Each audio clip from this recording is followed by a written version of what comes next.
안녕하세요. 꿈이 쏟아지는 책방 꿈책방입니다. 오늘은 이희우 작가님의 물도 하인들은 알더라를 이어서 소개해 드리겠습니다. 이 책은 목회의 길을 가는 남편 옆에서 평생 그림자처럼 돕는 배필, 자칭 보조동사로 살면서 겪는 아름다운 삶의 간증입니다. 67편의 이야기가 모두 하나님의 사랑을 증거하는 실화이며 에피소드입니다. 하나님, 일은 남편이 하고 있지 않습니까? 먹지도 못하고 입지도 못하고 죽도록 충성하고 있지 않습니까? 하나님, 너무하십니다. 하며 밤마다 울부짖으며 눈물로 기도하던 사모님. 소극적이고 말도 못하고 대인 공포증까지 있는 사모님이 드디어 전도를 시작합니다. 사모님의 기도 속으로 들어가 보실까요? 물도온 하인들은 알더라. 이희우 지음. 파트 4. 작은 능력, 큰 열매. 첫 번째 이야기. 옥토에 뿌린 씨. 여호와여, 나의 기도를 들으시며 나의 부르짖음에 귀를 기울이소서. 내가 눈물 흘릴 때에 잠잠하지 마옵소서. 나는 주와 함께 있는 나그네이며 나의 모든 조상들처럼 떠도나이다. 시편 39편 12절 말씀입니다. 눈물을 흘리며 씨를 뿌리는 자는 기쁨으로 거두리로다. 울며 씨를 뿌리러 나가는 자는 반드시 기쁨으로 그 곡식단을 가지고 돌아오리로다. 시편 126편 5절에서 6절 말씀입니다. 저항할 수 없는 어떤 힘은 여전히 나를 결박이나 한 것처럼 내 생각과 의지와 감정을 먹어버린다. 하나님 앞에서는 내 감정과 의지와 내 얕은 지식과 경험들은 항상 쓸모없는 쓰레기에 지나지 않는다. 내가 모든 것을 내려놓았을 때 비로소 주님께서 시작하신다. 이상하게도 내가 잡았던 것을 놓을 때 나는 숨통이 트이는 것 같았고 마음이 평안해짐을 체험하게 된다. 내가 살아가는 방향을 하나님께서 그런 쪽으로 틀어주셨다. 그 길은 나만 사는 것이 아니라 다른 사람도 살리는 길이라는 것을 점차 깨닫게 되었고 이제는 현실로 받아들이고 있었다. 내가 해야 할 일들, 그러니까 주님께서 내게 맡겨주신 일들을 거듭거듭 내 머릿속에 새겨 놓으셨다. 지난 15년 동안 내가 하나님 말씀에 귀를 기울이든지 무관심하든지 나의 반응은 전혀 상관하지 않으셨다. 많은 생명이 나를 통해 건짐을 받으리라는 그런 명령들을 꿈을 통해서 보이실 뿐 아니라 말씀을 통해서 설교를 통해서 깨달음을 주셨다. 성경 말씀을 거듭 내 머리에 각인시켜 주셨다. 그러나 정작 나는 주님의 일을 어떻게 하는 것인지 그리고 전도는 어떻게 하는지를 모른다. 누구에게나 처음이란 어색하고 서툴고 자신이 없는 법이다. 시작이 반이라는 말처럼 시작은 이미 절반을 해낸 것이리라. 그러나 내게는 그 출발이 어렵다. 시작이라는 단어가 서툴고 어색하다. 생각으로는 벌떡 일어나 밖으로 달려나가고 싶었으나 그게 잘 안 된다. 나는 소극적인 성격으로 태어났다. 말을 안 해서 벙어리라는 별명이 붙을 정도다. 더구나 대인 공포증까지 가지고 있다. 이런 핸디캡들이 나를 자꾸 가로막는다. 그런 내게 하나님께서 너무 심하신 것 같았다. 나에 대해서 나보다 더 잘 아시는 하나님이 아니신가? 하나님께서 쓰시려 하셨다면 나를 목사님 집이나 장로님 집에 태어나게 하셨어야 옳았다. 어릴 적부터 성경 말씀이 몸에 배도록 그리고 경건의 훈련을 배웠어야 했고 신앙의 모범을 보여줄 부모님을 주셨어야 했다. 그러나 나는 신앙의 부모에게서 받아야 할 교육도 받지 못했다. 본받을 성경적 모범도 없지 않은가. 무식하고 부족한 것 투성이에 용기조차 없지 않은가. 지금 나의 현실은 더욱 비참하다. 아직도 아무도 없는 모기 소굴에서 밤마다 혼자 탄식만 하고 있지 않는가. 나는 여전히 소극적인 성격을 탓하고 있었다. 용기 없는 나를, 바보 같은 나를 원망만 하고 있었다. 이런 내 마음을 그 누가 이해인들 하겠는가. 하나님, 다른 데서 찾아보시는 게 더 빠를 겁니다. 왜 하필 저입니까? 신학도 안 했고 모태신앙도 아니고 사람에 대한 두려움도 있고 사람들이나 대중을 만날 용기도 없는 나에게 하나님, 그리고 저는요, 주님의 일보다 더 급한 것이 있습니다. 아시잖아요. 나의 궁핍함과 공고함을 해결해 주시고 그 후에 저를 볶아도 볶아야 하는 것이 옳지 않습니까? 하루하루 나의 삶 자체가 온통 숨통을 조이는 일들 뿐입니다. 하나님은 내 사정은 신원하시지 않으십니다. 애들 먹이지도 못하고 학교에 보냈습니다. 오늘도 Y원에서 정바가 먹고 남은 밥을 식당 할머니가 다른 직원들 눈치채지 못하게 모아다 주어서 그것으로 도시락을 만들어 학교 교실에 몰래 넣어 주고 왔습니다. 아이들이 나를 보면 자존심 상할까 봐서요. 숨어서 도망쳐 나왔습니다. 또 아이들이 시험 칠 때면 학비를 못 내서 쫓겨옵니다.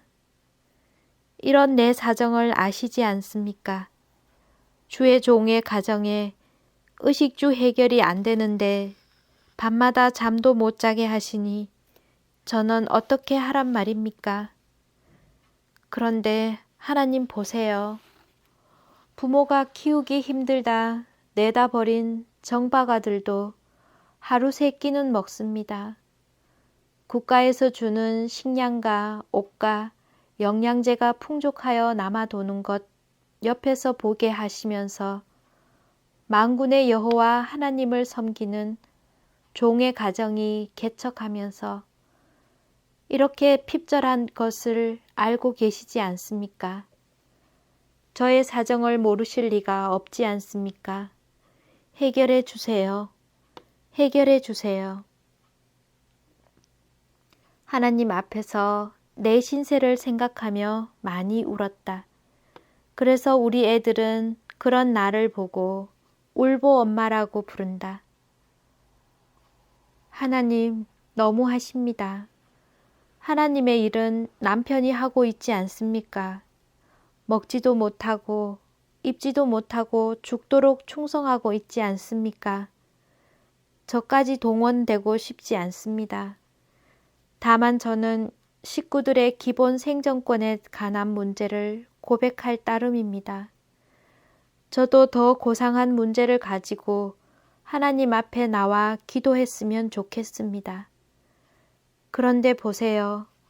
하나님께서는 저를 불러다 놓으시고는 우리보다 훨씬 좋은 환경에서 편안하게 풍족하게 사는 분들의 기도만 하게 하시고 제 문제에는 관심도 없으시고 그분들은 따뜻한 방에서 잠자는 것도 허락하시면서 절대 빈곤의 문제로 기도하는 저에게는 응답도 하지 않으시고,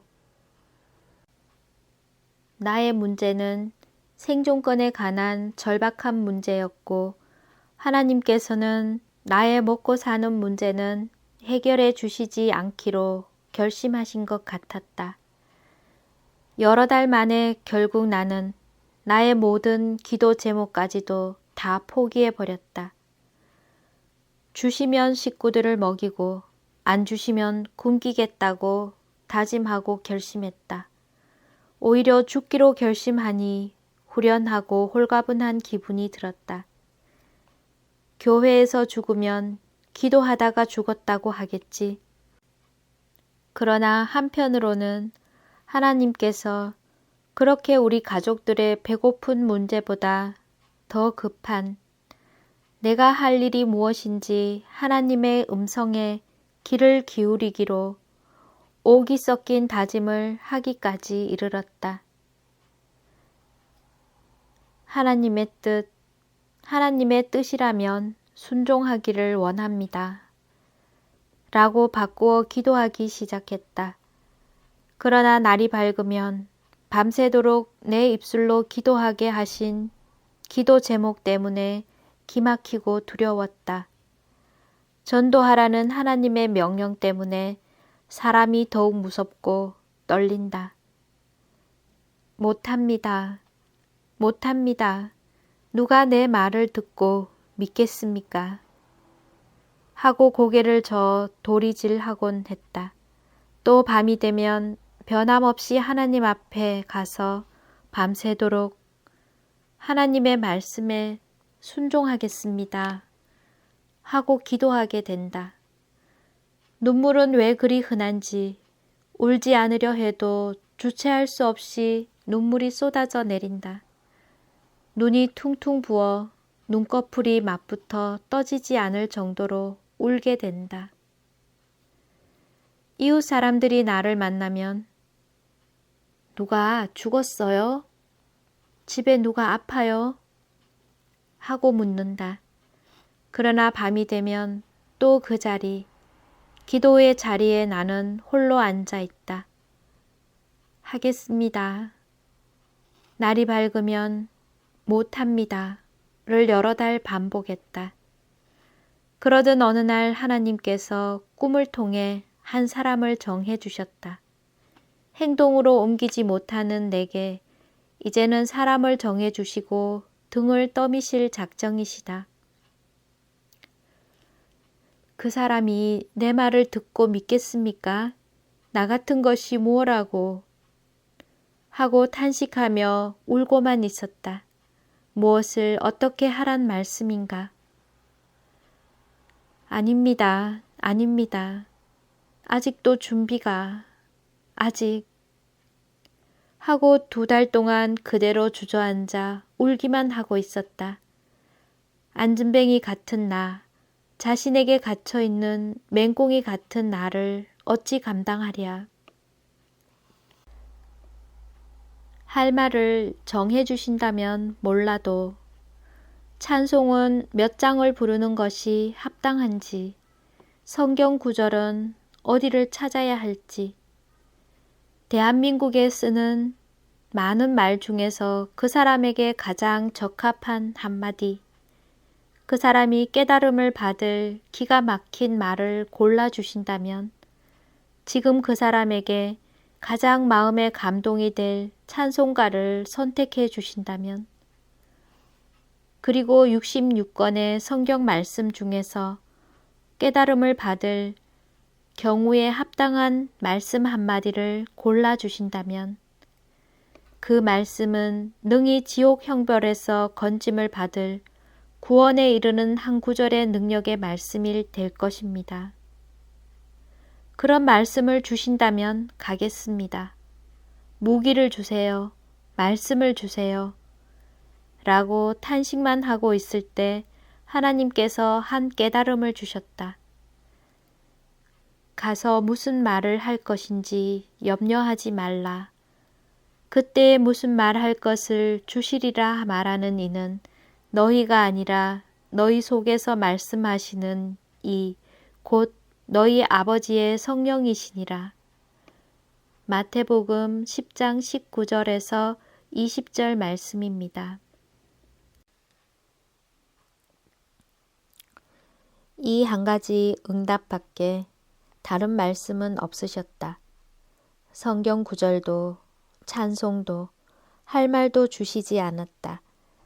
그 한 가지 응답뿐이셨다. 그 영혼을 위해 기도드렸다. 하나님, 그렇다면 그 영혼을 내 손에 붙이시는 겁니까? 하나님의 부르심에 응답할 수 있도록 마음의 준비를 위한 기도를 드렸다. 오랜 기도와 망설임과 그리고 가슴 설레는 두려움을 안고 연락해 보기로 결심했다. 내가 행동하도록 계속해서 재촉하시는 것만 같았다. 이제는 하나님께서 하시는 일에 대해 결과가 무척 궁금해지기까지 했다. 첫 번째 주신 전도 대상자는 큰아이의 중학교 1학년 때 담임이셨던 H 선생님이셨다. 우리 아이가 입학하고 얼마 안 되어서 담임 선생님이라면서 전화가 걸려왔었다.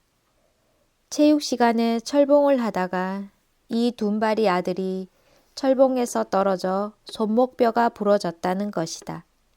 대단히 미안하다면서 어쩔 줄 몰라 하면서 지금 병원에서 깁스하고 있다고 죄송하다고 몇 번이나 다시 사과하신다. 그래서 나는 선생님 미안할 것 없습니다. 아마도 왼팔이 부러졌을 겁니다. 어찌하셨습니까? 의아해하면서 왼팔이 부러진 것 맞다고 한다. 큰아이가 초등학교 1학년 때 비 오는 날 우산을 가지고 학교에 간 적이 있었다. 담임 선생님께서 반갑게 나를 맞으면서 우리 아이가 왼손으로 글씨를 쓴다는 것이다. 아닙니다. 그럴 리가 없습니다. 하고 딱 잘라 말했다. 상상도 못할 일이었기 때문에.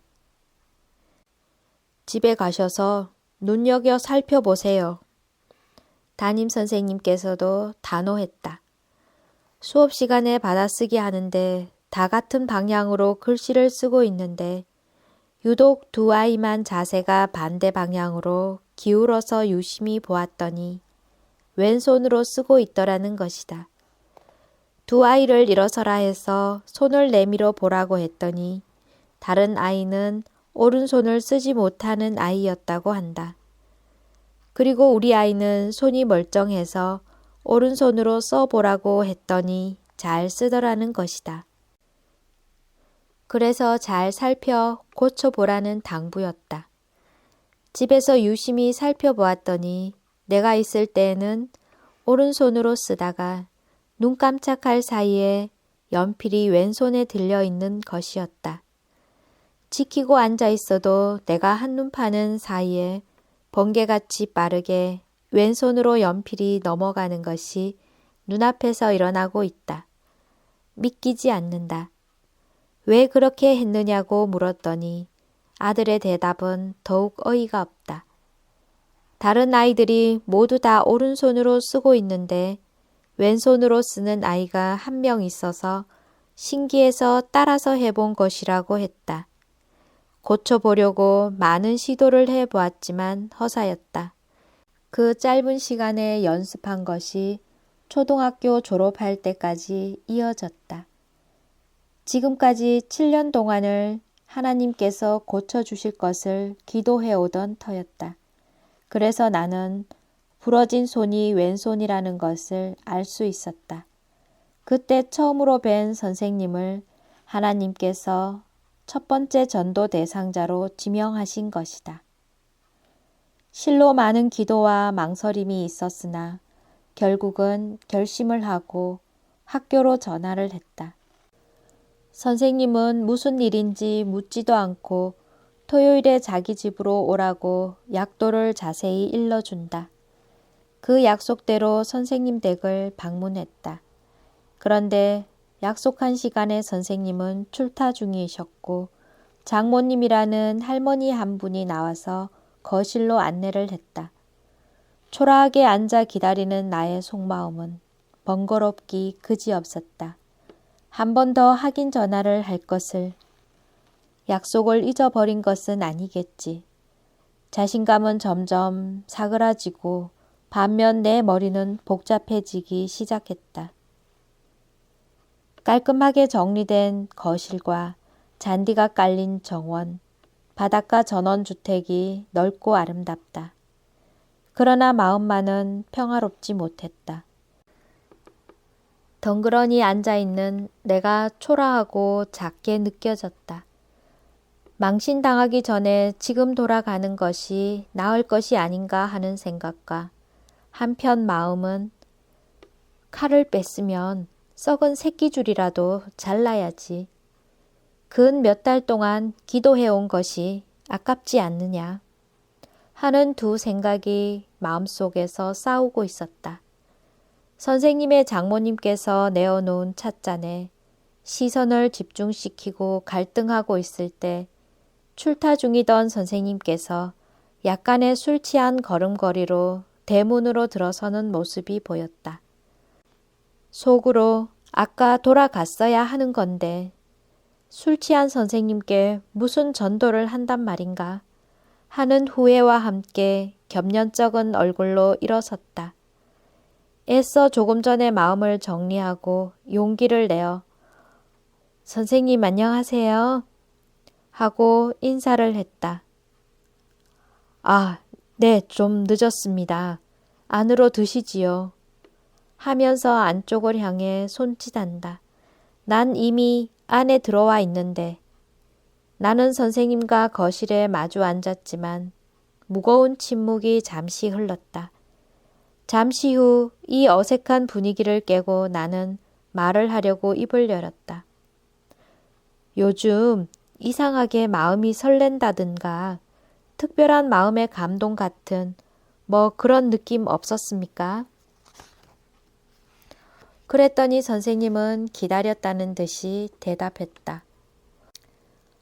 어쩐지 요즘 마음이 들뜬 것 같은 설레는 감동이 마음을 사로잡고 있어.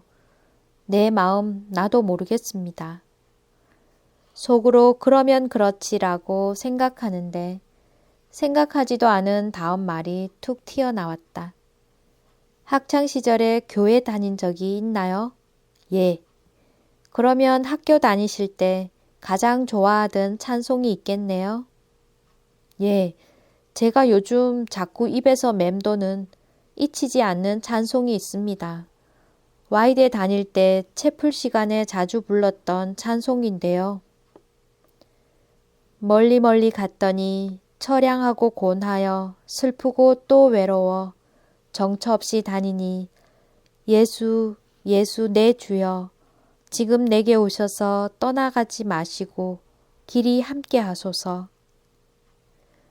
추억에 잠긴 눈빛으로 가사를 외우고 있었다. 그럼 같이 불러볼까요? 그래서 같이 3절까지 불렀다. 지금도 하나님께서는 집 나간 아들을 기다리는 부모 같은 심정으로 기다리고 계십니다. 마무리 멘트와 함께 교회 출석할 것을 권면했다. 선생님께서는 좀 망설이면서 예, 가긴 가겠지만 거리가 너무 멀어서 가까운 교회로 가면 안 될까요? 좀 전에 집을 찾다가 집 근처 가까운 곳에 작은 교회가 하나 있는 것을 보았었다.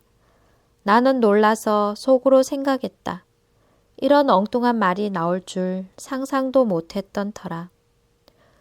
이럴 때 무슨 말을 해야 합니까? 가장 적절한 말, 답변할 한마디, 지혜의 말씀을 주세요. 급합니다.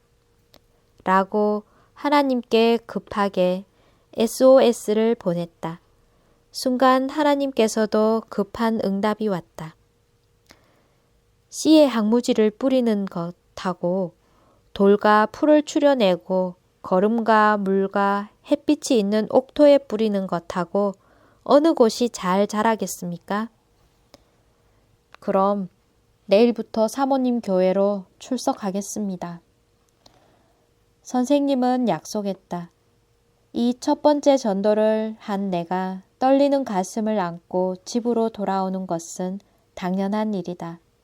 말을 잘할 줄 모르는 내게 하나님께서 이런 지혜로운 할 말을 준비하셔서 내 입속에 넣어주셨다.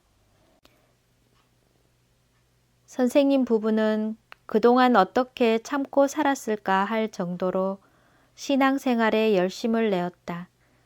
며칠이 못되어 온 가족을 모시고 교회에 출석하였다.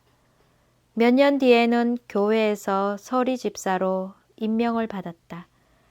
그리고 몇 년이 못되어 교회의 중직을 맡아 집사로서의 업무를 충성스럽게 수행했다.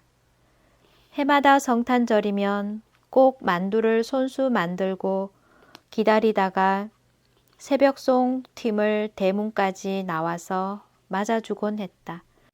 만둣국과 따끈한 차는 우리의 엄 마음을 녹여주는데 충분했다. 또한 작은 선물을 준비하는 것도 잊지 않았다. 하나님께서 마른 막대기에 지나지 않는 무익한 죄인과의 약속을 신실하게 지켜주셨다. 작은 자의 눈물을 들으신 하나님께 무한 감사를 올려드린다.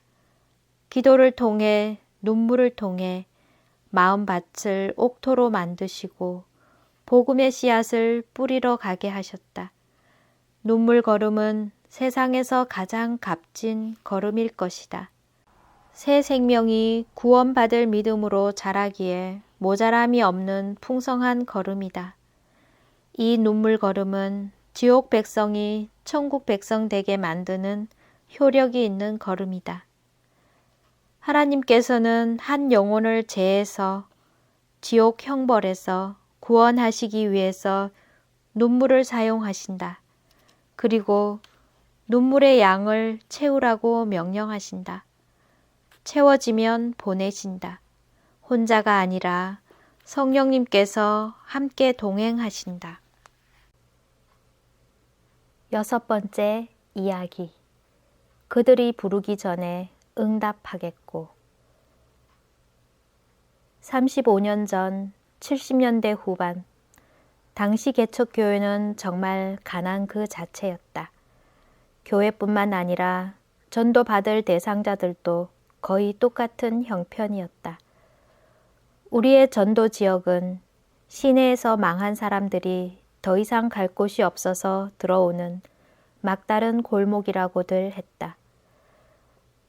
재송 본동에 옛날부터 사는 사람들은 집이 있고 농토가 있으니 조금은 낫지만 새들어 사는 사람들 대부분은 입에 풀칠하기 어려울 정도의 삶을 사는 사람들이었다.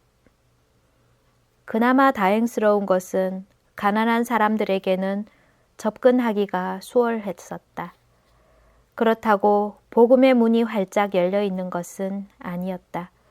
그들의 삶이 고되다 보니 주일날 교회 출석하는 그 자체가 사치스러운 일이라고 삶의 팍팍함을 드러내기도 했다.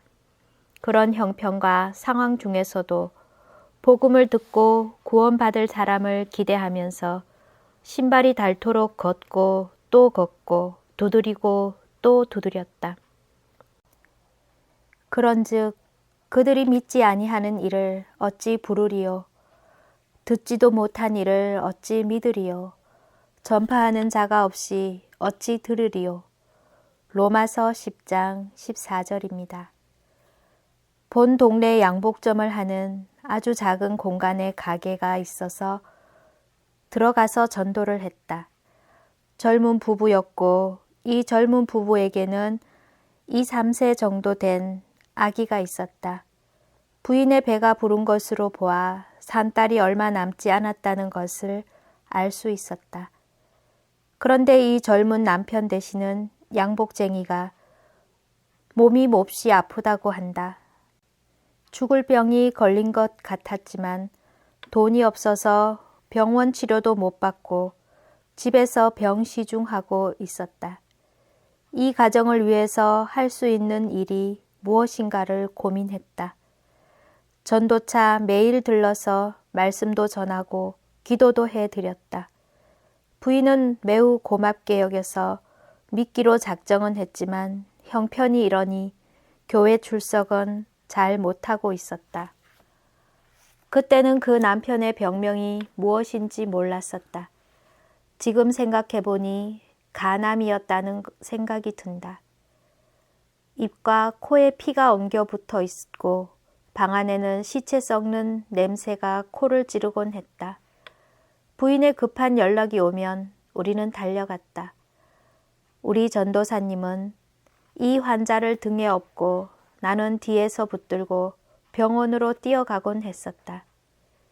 결국은 얼마 못 가서 초상이 나고 말았다. 그런 형편에서도 믿기로 작정한 그 믿음은 흔들리지 않았고 천국의 소망을 잃지 않았다. 교회가 나서서 장례식을 모두 치렀다. 마치고 나니 젊은 미망이는 어린아이 그리고 뱃속의 아이만 덩그러니 남았다. 정말 살 길이 막막한 청산가부가 되었다. 그래도 교회에서 쌀과 약간의 구제비를 제공했으며 겨우 연명하면서 삶을 지탱했다. 그러는 동안에 해산달이 다가왔다. 아기라도 해산을 해야 어떻게 움직이겠다는 것이 우리 모두의 생각이었다. 만삭이었으므로 우리는 극진히 돌봤다. 얼마 후 유복자를 낳았다. 미역과 쌀과 그리고 아기에게 필요한 옷과 기저귀감, 몸조리할 수 있는 작은 물질들을 조달했다. 젊은 부인은 미안해하면서도 몸조리가 되는 대로 친정으로 가겠다고 마음을 굳혀갔다. 다른 방도가 없으므로 우리도 친정으로 가는 것을 권장했고 조금의 여비를 마련해서 보냈다. 마음은 무거웠지만 친정이니 가장 안심하고 보낼 곳이기도 했다. 그곳에 가서 신앙생활 잘하도록 당부의 당부를 거듭해서 보냈다. 그리고 얼마간의 세월이 흘렀다. 본 교회에서 지급하던 작은 액수의 생활비는 가난한 사람들이 많으니 네 손에 붙여야 할지를 몰랐다. 설상가상으로 그 지원금조차 1년 만에 끊겼다. 그날도 우리 집 아이들은 여전히 배를 골았고 학비를 못 내는 형편이었다. 내가 할 수 있는 일은 오직 기도밖에 없었다. 밤마다 교회에서 하나님 앞에서 울고만 있었다. 하나님께서 주시지 않으면 우리 식구들은 굶을 수밖에 없었다. 주시면 먹고 안 주시면 굶는 것이 우리 남편의 믿음이기도 했다. 하나님 아버지, 우리 애들 내일까지 학비를 내지 않으면 시험도 못 치고 집으로 돌려보낸답니다. 학비 주세요. 밤새워 학비 달라고 울었다. 이런 기도를 교인들이 들으면 시험 들까봐 큰 소리로 부르짖지도 못했다. 날이 밝자 아침 일찍 우리 집 문을 마구 두드리는 사람이 있었다. 그리고 연이어 큰 소리로 편지요, 도장 가지고 나오세요. 나는 우체국 집배원 아저씨인 것을 직감했다. 무슨 편지인가요? 등기입니다. 도장 주세요. 나는 도장을 찍어주고 누런 편지 봉투를 건네받았다. 편지라고 하기에는 좀 묵직한 봉투였다. 겉봉에 적힌 주소는 금산이었다. 양복점 젊은 미망인, 유복자 엄마, 그분이었다. 얼마나 반갑던지, 안 그래도 무척 궁금하던 터였다. 봉투를 열어 편지를 꺼내 들었다. 눈물이 왈칵 쏟아졌다. 사연과 함께 현금이 들어있었다. 자기가 친정집 금산에 와서 아이들을 친정 어머니에게 맡기고 인삼 장사를 해서 생계를 유지하고 있다는 얘기와 신앙생활 잘 하고 있다는 얘기였다. 그리고 자신에게 베풀어 주신 은혜 잊지 못할 것이라며 그동안 인삼을 팔아서 얻은 수입에서 얼마씩을 떼어서 모았다며 작은 것이지만 사모님 꼭 필요하신데 써주세요 라는 사연이었다. 돈을 세어보니 어제 밤새도록 기도한 학비의 액수와 딱 맞는 액수였다. 그 봉투를 가슴에 안고 방바닥에 퍼지러 앉아서 엉엉 울었다. 왜 그리 눈물이 쏟아지던지, 왜 그리 감사하던지, 혼자 울다가 무릎을 꿇고 기도를 드리다가 그리고 찬송을 부르다가 하면서 기쁨을 감추지 못했다. 이런 성경 구절이 생각났다. 그들이 부르기 전에 내가 응답하겠고 그들이 말을 마치기 전에 내가 들을 것이며. 사사기 65장 24절입니다. 하나님께서는 내가 그 시간에 기도할 줄 어찌 아시고 몇 달 전부터 그 젊은 미망인을 통해서 준비하게 하시고 내가 꼭 필요하다고 기도한 날짜에 꼭 필요한 액수의 돈을 내 손에 들려주시는가? 이 일은 하나님께서 하신 일이었다. 계획하시고 준비하시고 실천하는 도구로 젊은 미망인을 사용하셨다. 후로도 하나님께서는 기도 제목 주시고 기도할 때마다 까마귀를 군데군데 배치해 놓으셨다가 날려보내셨다. 쌀이 떨어졌다고 기도했는데 하나님께서 타 교회의 이름도 모르는 어떤 여집사님을 감동하게 하여 쌀 한 마를 배달하게 하셨다. 어느 때는 삼립빵 공장 다니는 집사님으로부터 못 쓰게 된 빵 조각들을 봉지에 넣어서 살짝 주면서 하찮은 것이라고 미안해했다. 그러나 내게는 얼마나 감사한 식구들의 양식인지 모른다. 배추 장사에게 양해를 얻어 버리는 배추 껍질을 주워다가 시래기국을 끓여 도시락을 싸주었다. 애들은 내 사정도 모르고 달걀 후라이, 소시지, 어묵, 김, 단무지 같은 것을 싸달라고 조르기 일쑤였다. 친정인 충청도에서도 가을이면 밑반찬을 소포로 보내왔다. 고추장, 무 말랭이, 고들빼기 김치 등 유일한 고기 반찬으로 메뚜기를 볶아서 보내왔다. 그런데 메뚜기를 도시락 반찬으로 싸가는 날은 교실 안이 온통 소동이 벌어지곤 한다는 것이다. 부산 애들은 메뚜기 먹어본 일이 없으니 이상한 곤충을 먹는다고 선생님께까지 일러 바치는 바람에 엄청 곤욕을 치렀다고 한다. 나는 결혼 후 15년 동안 한 번도 시장에 가서 옷을 사본 적이 없었다. 사람들이 주는 것을 입고 살았다. 큰 옷을 주면 줄여서 입고 작은 옷을 주면 늘려서 입고 짧은 옷을 주면 단을 내려서 입고 하다 보니 헌옷수선하는 것은 선수가 되어버렸다. 애들도 헌바지 양쪽 다리를 잘라서 반바지 해서 입히고 셔츠 줄여서 남방 만들어 입히고 번듯한 새 옷 한 번 사입히지 못하고 키운 것이 못내 미안하다. 그래서 하나님 앞에서 기도했다. 이제 하나님 새 옷 주세요. 그런데 문제는 내가 아직도 시장 가서 물건 살 줄을 모른다는 것이다. 시장 가는 것은 불안한 일이었고 두려운 일이었다. 옷도 볼 줄 모르고 값도 전혀 모른다. 천 이름도 모른다.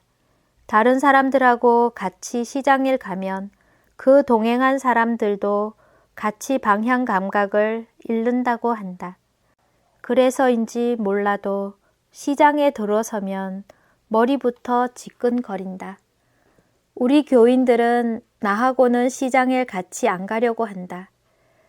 같이 바보가 된다고 하면서. 이제 하나님께서 새 옷 달라는 기도를 들으셨다. 까마귀를 통해서 새 옷을 날라다 주셨다. 새 옷 달라고 기도한 응답으로 주시는 위로였다. 교인들은 나름대로 기도 응답을 받았다고, 개업했다고, 이런저런 이유로 자꾸 새 옷을 입혀 주었다. 새 옷을 선물 받을 때마다 미안해서 안절부절 못하는 나를 그들은 하나님께서 그렇게 하라고 하셨다 라고 하면서 위로해 주었다. 하나님께서 늘 은혜로 풍성하게 채워주셨다. 지금은 옷이 많다. 나누어 입기도 할 정도로 늘 내 옷에 신경을 쓰면서 시장에 같이 가자 하는 집사님도 있었다. 무슨 일 있습니까? 하면 오늘은 아닙니다. 그냥 하나님께서 그렇게 하라고 하셔서요. 오늘은 여기까지입니다. 영상이 마음에 드시면 구독, 좋아요 잊지 마세요. 제게 큰 용기가 됩니다. 감사합니다. 사랑합니다. 축복합니다.